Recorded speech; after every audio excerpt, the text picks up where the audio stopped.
I'm Larry Fedoruk, and this is I Was 8, my weekly podcast series. Stories about being a kid, growing up, and everything that comes with that. Timelines may bend a little, but these stories happened as told. This is Season 2 of I Was 8. Chapter 2, Tonsils. With 8 years old came tonsillitis. It's actually quite strange to me what I remember and don't remember about tonsillitis. The largest lingering memory is somewhat bizarre and oddly haunting to me. And I will get to that. But first, a couple of things I don't remember. I don't remember getting tonsillitis. I don't remember complaining of a sore throat or any such symptoms. I don't remember going to the doctor for a checkup when it may have been discovered. I don't remember any problems, any diagnosis. I don't even remember packing a bag to go to the hospital. If you say tonsils to me, my first vivid memory is lying on an operating table about to go under. All the procedures that would have got me there somehow just gone, wiped clean, like a complete disinfection with some psychological, emotional Lysol wipes that are guaranteed to kill 99.9% of painful memory germs. Yeah, I know. Worst analogy ever. So you might say, yeah, pain, doctor, all that, childhood trauma. You made yourself forget. Yet I do remember a lot of other childhood things that involved pain or medical treatment. I remember, nearly slicing my finger off with my BB gun. How do you nearly slice your finger off with a BB gun? Pretty simple, actually. I had the pump-action recharge handle in the extended position, and I wanted to see what would happen if you pulled the trigger with that thing out. This happens. It pops back with such a force that if anything is in its way, say a finger, it tries to slice right through it. The classic joke about a BB gun is shooting your eye out. Somehow I nearly lost a finger. I remember using my dad's big hunting knife to try and pry the roller out of a discarded empty bottle of my mother's roll-on deodorant, 'cause I thought it would make a cool marble for my collection. One slip and the sharp knife went deep into the knuckle on my thumb. If I look closely, I can still see that scar. I remember the precise second I got hit in the eye with a frozen soccer ball. Because in our town, when I was a kid, we played soccer at recess in the winter. The doctor said the impact slightly flattened my eyeball, which necessitated corrective eyewear. Get glasses or sit at the front of the class. Hey, I'd earned the right to sit at the back with the other well-behaved. There was no need for me to be up front within swatting distance of the teacher. You know, if the teacher threw a chalk brush at you, at the back, there were like 20 kids in front of me it would have had to hit before it got to me. Yeah, throwing the chalk brush as a form of discipline. Yeah, the good old days. You know, 90% of the kids in grade 3 could throw better than the teacher. So anyway, front row or glasses? Well, glasses it was. Let's see what else there is while I'm recalling memories of physical childhood pain. Crashed my bike on the gravel road, hit my head, put my hand on where it hurt, and when I took my hand away, there was blood on it. Now, it was only an abrasion, but to me, I was bleeding from the head. I'd seen that on TV westerns, shot in the head, bleeding. I had 2 minutes to live. Well, the woman I love held my head in her lap so I could say my goodbyes. I panicked.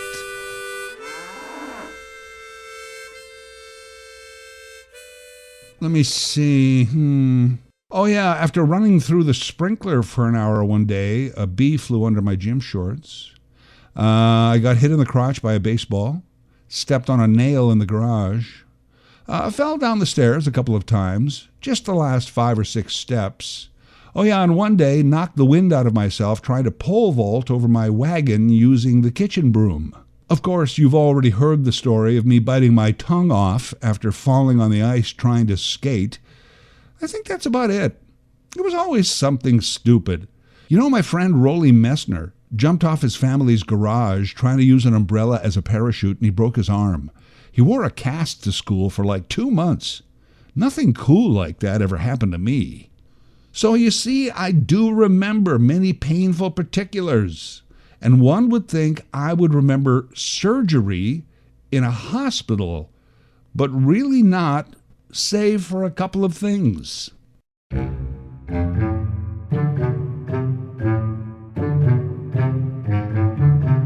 Now, I don't remember this, but I was told later in life I asked a lot of questions. What are tonsils? Why are they coming out? If they can take them out, why do I have them in the first place? Where are they? Will I get them back afterwards? Can I put them under my pillow for the tonsil fairy? If tonsillitis means your tonsils come out, and appendicitis means your appendix comes out, what about Grandpa's bursitis? Does he have burrs? Why don't they just take them out like we do with the cows so that he stops complaining about his bursitis? The biggest news was that the tonsils, at the back of the throat, by the way, everybody knows that now, would be cut out with a knife by the doctor. As you remember, my knife association was the large hunting knife, trying to get that free marble. Didn't turn out well. So that is going down my throat? Well, I certainly was not going to let that happen. It's not like that, my folks said. And besides, you'll be asleep. Yeah, doubt it. Like I'm going to doze off, knowing some maniac is in the room ready to put a big knife down my throat. No, the doctor is going to give you something to go to sleep. Oh. Really? What is it going to give me? A quarter? 50 cents? Should I hold out for $1? 'Cause for $1, we might have a deal here.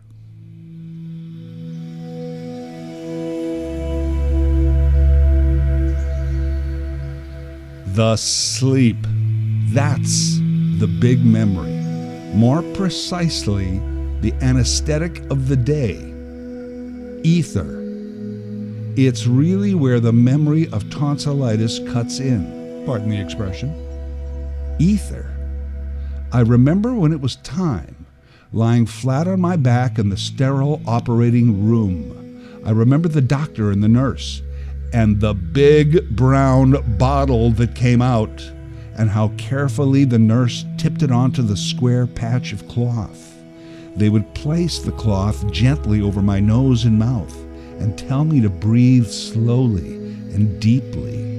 Did I know how to count backwards from 100? What, are you kidding me? You think you got some moron here on the operating table? Count backwards from 100. Why, I've been counting frontward and backwards since I was out. Good God, how I remember the ether. Most distinctly. The feel of it, the smell of it, sickly yet somehow sweet and soothing. A heaviness, yet somehow I was floating. It was so brief, this wonderful ether. And then I was out.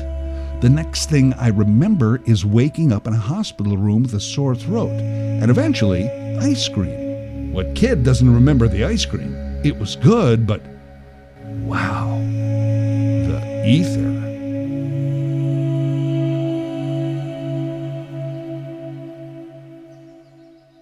There was one other super clear memory. For some reason, my parents couldn't come into my room to see me for the first few hours, whatever post-surgery hospital policy was in place in the day. So instead, they walked around the building, weirdly peering into all the windows until they found my room. I remember hearing tapping on the window, and I opened my eyes to see Mom and Dad. Let me see, actually left to right, it was Dad and Mom. They were waving and smiling and blowing kisses. That is so clear in my mind. I can picture them right now. I remember my dad's jacket and hat, the color of my mom's earrings, yellow. And though the memory is crystal clear, after waving at them, I slowly drifted back into my stupor with my new friend, Ether.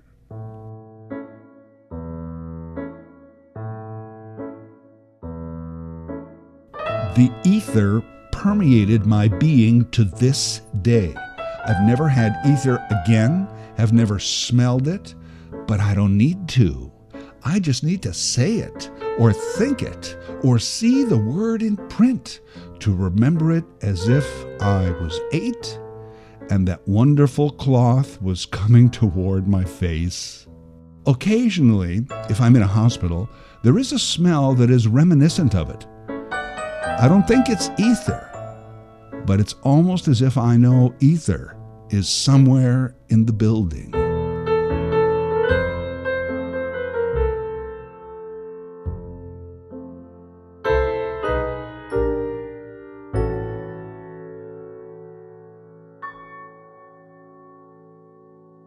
When I read John Irving's The Cider House Rules, where his Dr. Larch character is hooked on ether, Michael Caine played him in the movie, all I thought of throughout the novel was tonsils and how I understood that addiction.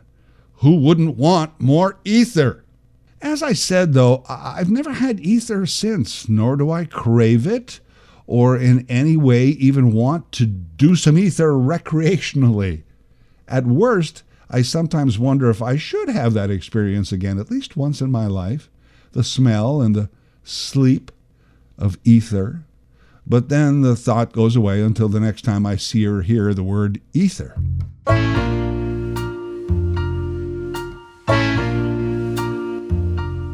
I'm prone to searching for the bigger messages in all of my experiences. It's what I do. What's the message from ether? Drugs are powerful. They can be helpful but also harmful and addictive. Big pharma is evil. You know, all that is true, but I'm not sure that's my takeaway. I guess really I just marvel at how the loveliest of gestures by dedicated parents, plus days of unlimited ice cream, can take a back seat to ether.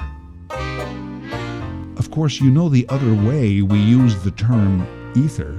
It's that rarefied space, the area above the terrestrial sphere, the heavens, ether. Been there, done that when I was 8. P.S. Don't do drugs.